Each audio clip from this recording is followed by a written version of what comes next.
Yea, though I walk through the valley of the shadow of death, I shall fear no evil, for thou art with me. Your rod and your staff, they comfort me. Where do we go?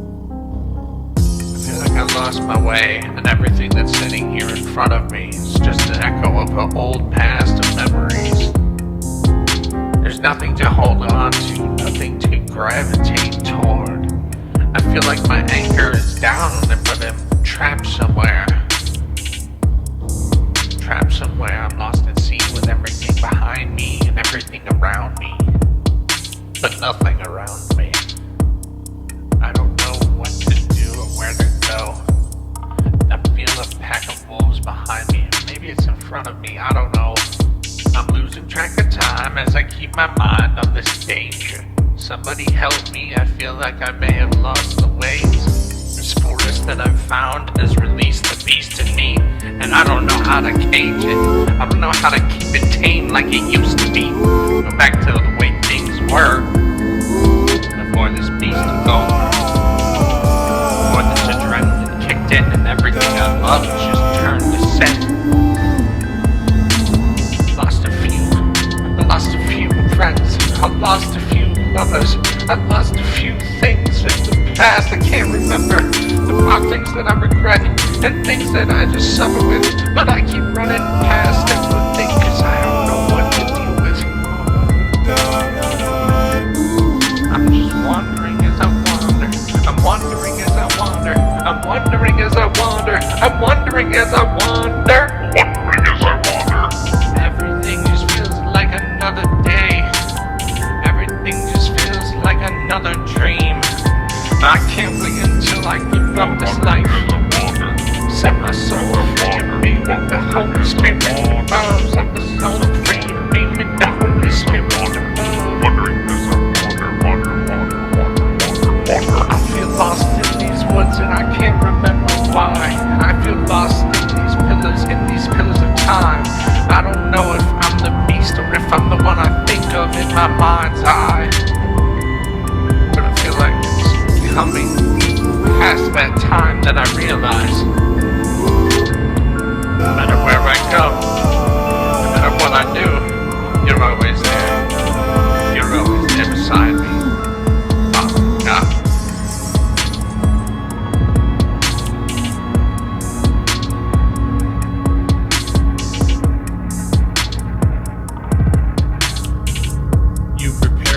Before me in the presence of my enemies. You anoint my head with oil, my cup runneth over. Surely goodness and mercy shall follow me all the days of my life, and I shall dwell in the house of the Lord forever. Thy rod and thy staff, he said, they comfort me. Now I often wondered what David meant when he talked about the rod and the staff comforting him in the hour of death. He'd faced death many times. He'd faced death at the hands of that lion. He'd faced death at the hands of a bear. Shortly he was to go down into the valley and face death at the hands of Goliath. Oh, he said, thy rod and thy staff, they comfort me.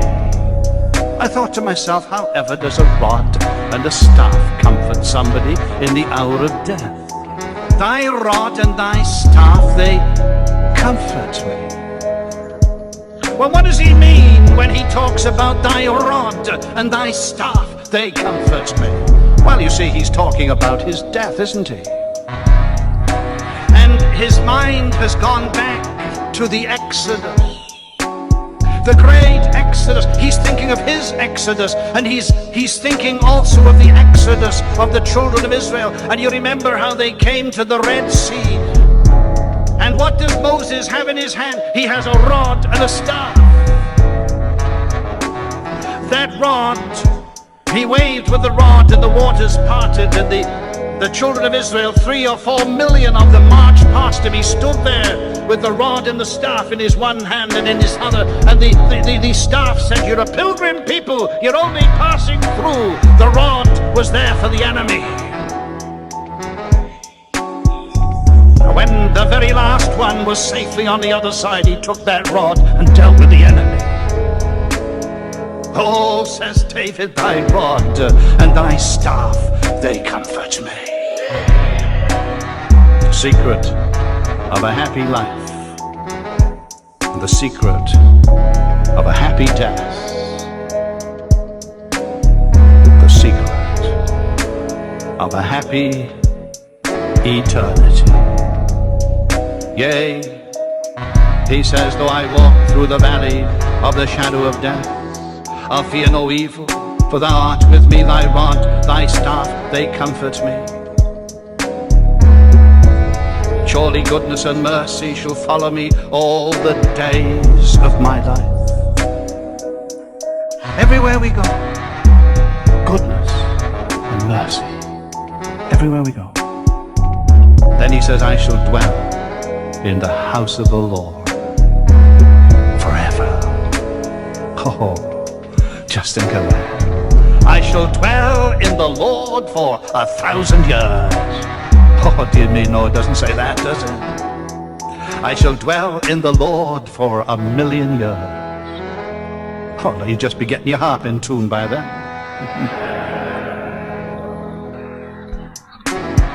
I shall dwell in the house of the Lord forever. I suppose one of the greatest preachers ever to be raised up in Scotland was John Knox. Brought revival to Scotland, left his mark upon Scotland to this very day. Born in 1505, died November 24, 1572. It is said that Mary, Queen of Scots, was more afraid of John Knox than she was of all the armies of England. Man of iron, one of God's champions. He was dying, and his servants and friends gathered around his bed, and they asked him as he crossed over Jordan if he still had the hope of glory, if it was well with him in the valley. Would he give them a sign? And the poet tells us what happened. Grim in his deep death anguish, the stern old champion lay, and the locks upon his pillow were floating thin and grey.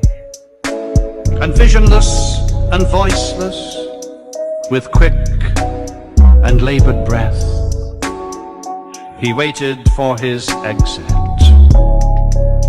through life's dark portal, death. Hast thou the hope of glory? They bowed to catch the thrill that through some languid token might be responsive still. Nor watched they long, nor waited for some obscure reply. He raised a clay-cold finger and pointed to the sky. Thus the death angel found him what time he came that way, to loose the struggling spirit from hampering bonds of clay. Thus the death angel left him what time earth's bonds were riven, a cold, stark, stiffening finger, still pointing up to heaven.